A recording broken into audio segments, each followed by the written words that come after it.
Hello everyone, आप सभी लोगों का हमारी नई वीडियो में बहुत बहुत स्वागत है।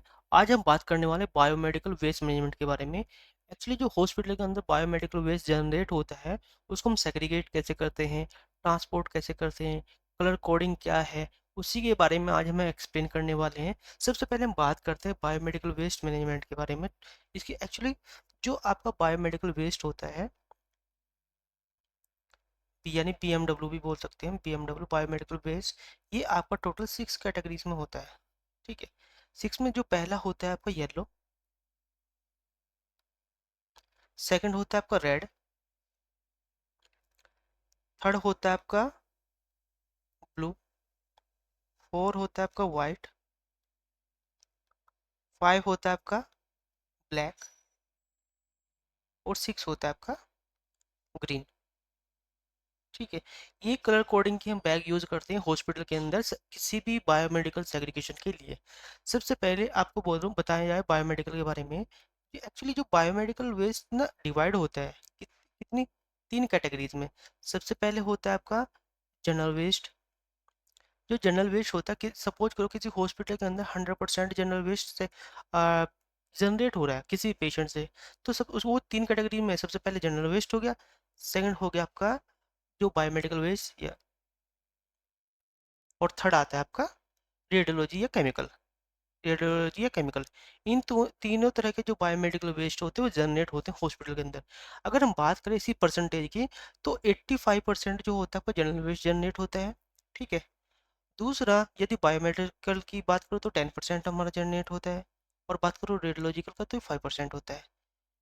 हम जो आपको इन्फॉर्मेशन शेयर कर रहे हैं ये आपके डब्ल्यू और एम्स की गाइडलाइन के बिहाफ पे शेयर कर रहे हैं। ठीक है। अब सेकेंडली क्या होता है कि जब आपके पास में बायोमेडिकल वेस्ट जनरेट हो गया है, तो अब उसका कलर कोडिंग बहुत ज़रूरी है। यदि आप उसे प्रॉपर सेग्रीगेट नहीं कर पाओगे तो कुछ बेनिफिट नहीं होगा। अब बात करते हैं, सबसे पहले हमारा तक होता है कोड येलो। आप कोड येलो में क्या होता है, आपके पास में कलर कोडिंग पॉली बैग होते हैं। ठीक है। उसमें क्या करें, कोड येलो में जितने भी आपके इन्फेक्टेड होते हैं, सपोज को ब्लड से रिलेटेड जो भी होगा, वो आपका कोड येलो में जाता है। इसमें क्या क्या जाता है, सबसे पहले जाता है आपका ह्यूमन एनिमल्स एनाटॉमिक वेस्ट जाता है, जैसे आपका टिश्यू हो गया, ऑर्गन हो गया, बॉडी पार्ट हो गया, या फीटस हो गया। कोई भी आपने देखा होगा कभी कभी मिसकैरेज होता है, उसमें फीटस आता है, तो उसे भी हम क्या करते हैं, येलो बैग में लेके जाते हैं। उसके बाद उसकी लेबलिंग होती है। उस लेबलिंग पे क्या होता है, उस पेशेंट की डिटेल, जो भी उसमें उसके इन अंदर अवेलेबल है वो उस पर लिखा हुआ होता है डेट टाइम के साथ में। ठीक है। उसके बाद नेक्स्ट आता है आपका सॉलिड वेस्ट। सॉलिड वेस्ट में आपकी जैसे ड्रेसिंग आ गई, प्लास्टर आ गए, कॉटन स्वैब आ गया, ये सब आते हैं आपके सॉलिड वेस्ट में। उसके बाद आता है एक्सपायर और डिस्कार्ड मेडिसिन। कभी कभी क्वेश्चन पूछ लिया जाता है कि जो आपकी एक्सपायर डिस्कार्ड मेडिसिन होती है उसे हम कहाँ पे किस बीन में डालेंगे, तो आपको पता होना चाहिए वो आपको येलो बीन में जाएगी। उसके बाद नीचे आते हैं फिर आपके केमिकल्स। आपने देखा होगा हॉस्पिटल के अंदर काफ़ी केमिकल यूज़ होते हैं जो इन्फेक्शन कंट्रोल करने के लिए भी यूज़ होते हैं, यानी क्लीनिंग के लिए। उनको यदि आपको डिस्कार्ड करना, कहाँ करोगे आप, येलो बैग में। ये आपको ध्यान करना है। उसके बाद में आपके पास में कोई भी लिनन हो गया, उसके मैट्रेस हो गया, जो ब्लीडिंग जिन जिन पे ब्लड ब्लड लगा हुआ है, वो सब आपके येलो में ही जाएंगे।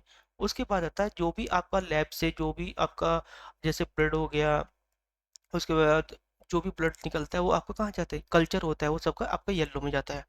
उसके बाद नेक्स्ट आता है आपका प्री ट्रीट माइक्रोबायोलॉजी, यानी लैब से निकलने वाला, जैसे सपोज ब्लड बैग हो गया आपका, कल्चर हो गया, उसके बाद डिसीज हो गई, ये सब कहाँ जाती हैं आपकी जो स्पेसिमेन होते हैं, ये आपके येलो में जाते हैं। तो आपको ध्यान रखना है। और दूसरा, कभी कभी पूछ लेते हैं जो साइकोटॉक्सिक वेस्टेज होता है वो भी कहाँ जाता है, जो साइकोटॉक्सिक वेस्ट होता है वो भी आपका येलो में जाता है। ओके। अब बात करते हैं हम रेड की। रेड में एक्चुअली क्या जाता है, रेड में वो जो भी आपका प्लास्टिक का मटेरियल है वो सब आपका रेड में जाता है। और जो ये रेड में जो आपका प्लास्टिक मटेरियल जाता है, एक तो जब भी आप जैसे सपोज कोई एनएस की बोतल है, आप उसे येलो में डालते हो, सबसे पहले आपको कट स्टिप प्रोटोकॉल यूज करना है, यानी उसको कट करके डालना होता है। दूसरा, जो प्लास्टिक मटेरियल्स होता है वो रीयूजेबल होता है, उसे रिसाइकिल किया जाता है, रीयूजेबल बना लिया जाता है। इसमें आता क्या क्या है, सबसे पहले आपको ट्यूब आती है, प्लास्टिक बोतल आती है, इंट्रावेनस ट्यूब आती है, कैथेटर आता है, यूरिन बैग आता है, सिरिंज विदाउट नीडल, ये ध्यान रखना, जिसमें सिरिंज आती है वो विदाउट नीडल आती है। ओके। ये सब क्या ग्लव्स आपके कहाँ जाते हैं, ये सब आपके रेड में जाते हैं। ओके। हमने येलो बता दिया, रेड बता दिया, थर्ड आता है हमारा कौन सा, व्हाइट। एक्चुअली देखो व्हाइट में मेनली जाता है क्या, जो भी आपके शार्प हैं, सपोज करो आपके पास सिरिंज हो गया, ठीक है। फिक्स सिरिंज हो गया, उसके बाद आपके पास में स्केपल हो गया, आपके पास ब्लेड हो गया, ये सब कहाँ जाएंगे? आपके वाइट में जाएंगे। उसके लिए आपके पास में जो, अब बात करते हैं ब्लू कलर की, जो ब्लू कलर के बैग होते हैं उसमें एक्चुअली क्या जाता है, इसमें एक्चुअली हम क्या करते हैं, हम इसमें बैग यूज़ नहीं करते, इसमें यूज़ करते हैं हम क्या, बॉक्स। आपके पास में कोई भी कार्टन बॉक्स होना चाहिए, उसी के अंदर बस, हाँ उसके ऊपर आप लेबलिंग कर सकते हो ब्लू कलर की, या फिर स्टिकर लगा सकते हो ब्लू कलर का, जिससे कि आप आइडेंटिफाई करते हो।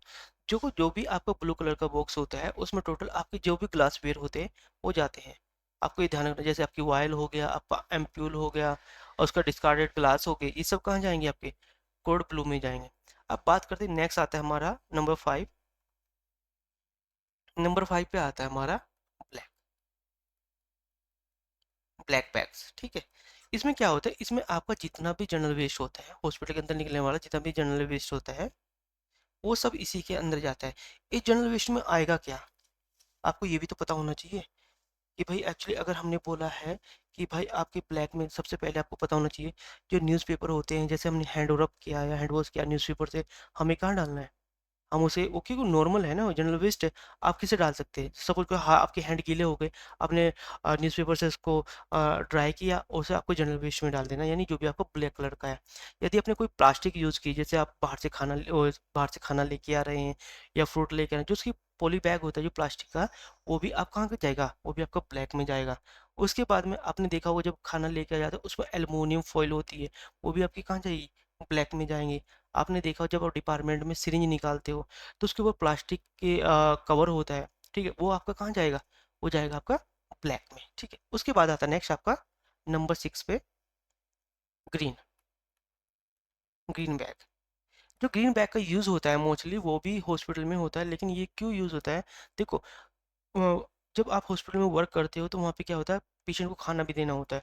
यदि किसी पेशेंट का खाना, काफ़ी पेशेंट ऐसे खाना पूरा नहीं खाते, वो बचा देते हैं, उसके बाद वो जो खाना होता है वो जो आपका कलेक्ट होता है वो ग्रीन बैग में होता है। दूसरा, जो आपके फ्रूट होते हैं वो भी आपके कहाँ पे जाएंगे, वो भी आपके ग्रीन में ही जाएंगे, और जो भी आपकी वेजिटेबल्स है वो भी आपके ग्रीन में जाएंगे। इसलिए ये 6 कोड जो कलर बैग होते हैं किसी भी हॉस्पिटल के अंदर यूज़ होते हैं। ठीक है, और दूसरा जो आपकी बायोमेडिकल की हमने बताया, बायोमेडिकल वेस्ट मैनेजमेंट में इसमें दो चीज़ें होती हैं, एक तो होती है SPCP और दूसरा होता है CPCP। इनकी फुल फॉर्म होती है स्टेट पोल्यूशन कंट्रोल बोर्ड, और ये होती है आपकी सेंट्रल पोल्यूशन कंट्रोल बोर्ड। कभी कभी आपसे पूछ लेते हैं SPCP की फुल फॉर्म क्या, तो आपको बता देना स्टेट पोल्यूशन कंट्रोल बोर्ड। उसके बाद में एक वैक्सीनेशन होते हैं, जो भी हमारा स्टाफ होता है ना, उसकी वैक्सीनेशन होती है। उस वैक्सीनेशन में हम क्या करते हैं, हेपेटाइटिस बी, और दूसरा होता है आपका टिटनस। इसके जो इंजेक्शन होते हैं हम अपने स्टाफ को लगाते हैं जिससे उसे कोई इन्फेक्शन ना हो। ठीक है, उसके बाद में क्या होता है, आपको यहाँ पे रिकॉर्ड भी बनाना होता है, जितना भी आपका बायोमेडिकल वेस्ट जनरेट हो रहा है, सेग्रीगेट हो रहा है, उसके बाद ट्रांसपोर्ट हो रहा है। आप जब अपना जो बायोमेडिकल वेस्ट है अपना ट्रॉली के थ्रू ट्रांसपोर्ट करते हो, यानी स्टोरेज एरिया में, तो वो ट्रॉली भी होती है, सपोज करो कि उस पर कहीं पे आपका फ्रूट डल गया है, या कभी कभी आपने देखा होगा जो आपके येलो कलर के बीन होते हैं उनको क्लीन करना होता है, उसे हम हाइपोक्लोराइड से क्लीन करते हैं। ठीक है, ये ध्यान आपको रखना, उसका भी आपको रिकॉर्ड बनाना है कि ट्रॉली को आपने कब कब क्लीन किया है, और जो आपके पास बीन है वो कब कब क्लीन क्लीन किया है। और जो ये रिकॉर्ड होता है आपके 5 ईयर के लिए रखा जाता है, 5 ईयर के लिए। ठीक है, सेकेंडली, यदि आपके स्टोरेज में कोई भी वेस्ट आपका कलेक्ट हो रहा है तो विद इन 24 आवर्स के अंदर अंदर वो वहाँ से ट्रांसपोर्ट हो जाना चाहिए, आपको लॉन्ग टाइम के लिए स्टोर नहीं करना है। ये सब चीज़ें ध्यान करना है। उसके बाद शेड्यूलिंग होती है, इसमें जो बायोमेडिकल वेस्ट मैनेजमेंट 4 शेड्यूलिंग होती है। शेड्यूल 1 में हम कैटेगरीज और मैनेजमेंट के बारे में बताते हैं। फिर सेकंड शेड्यूल होता है उसमें स्टैंडर्ड के बारे में बताते हैं, standard for treatment. Third schedule होता है उसमें प्रिस्क्राइब अथॉरिटी एंड ड्यूटीज़ के बारे में बताते हैं। और जो फोर्थ शेड्यूल होता है उसमें हम लेबल के बारे में बताते हैं, जब ट्रांसपोर्ट करते हैं लेबलिंग के बारे में, वो सब चीज़ें हम यहाँ पे यूज़ करते हैं। ठीक है, तो ये था हमारा बायोमेडिकल वेस्ट मैनेजमेंट का टॉपिक। यदि आपको इससे रिलेटेड कोई भी डाउट है आप मुझे कमेंट करके बता सकते हैं, मैं इसका भी आंसर दे दूँगा। धन्यवाद।